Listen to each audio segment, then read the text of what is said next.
Колку се подложни на настинки лицата со МС и дали тоа зависи од примањето на модифицирачка терапија на болеста. За време на пандемијата со COVID-19, започнувањето, продолжувањето и оптимизацијата на третман на невроимунолошката болест, што бара имунотерапија, со модификација на болеста, треба да се заснова врз карактеристики на основната болест. Карактеристиките на пациентот и размислувањата од страна на лекарот.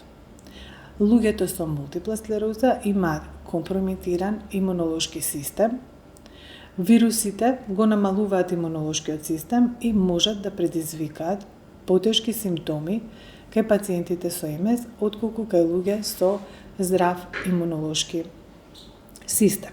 Дополнително, начинот на лекување на мултипла склероза го одредува и нивниот ризик. Повеќето терапии со модификација на болеста ја модулираат или намалуваат функцијата на имунитетот за да се спречи активноста на болеста мултипла склероза. За жал, ова може да ги компрометира нашите целосни имунолошки одговори. Доколку се случи инфекција, организмот се бори да се одбрани од истата. Ова може да значи дека респираторните вируси траат подолго и симптомите можат да бидат потешки.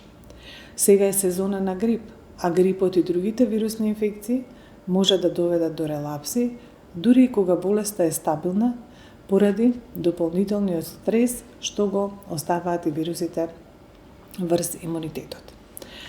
Ако не се зема модифицирачката терапија на болеста, не може да се контролира агресивна или активна форма на мултипла склероза, а со тоа се ризикува да се развијат долгорочни здравствени проблеми, далеку посериозни отколку настинката. Постои загриженост за потенцијалниот ефект на вакцинациите врз луѓето со мултипла склероза, но истражувањата не успеа да најдат докази кои ќе ги поддржуваат овие ставови. Упатството на NICE за МС вели дека нема причина луѓето со МС да не ги имаат сите вакцини што се потребни. Бидејќи грипот може да биде тешка инфекција што може да предизвика влошување на симптомите на мултипла склероза, да предизвика релапс или да резултира со некои потенцијално сериозни здравствени компликации, вакцинацијата се препорачува за луѓе со мултипла склероза за да ги заштити од вообичаените видови грип што циркулираат во општата популација.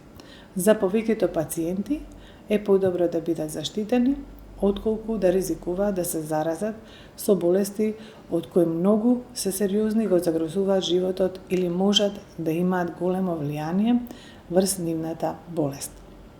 Постојат одредени исклучоци и ситуации кога луѓето не треба да примаат вакцини. Ако во моментот пациентот не се чувствува добро, вакцинирањето обично се одложува.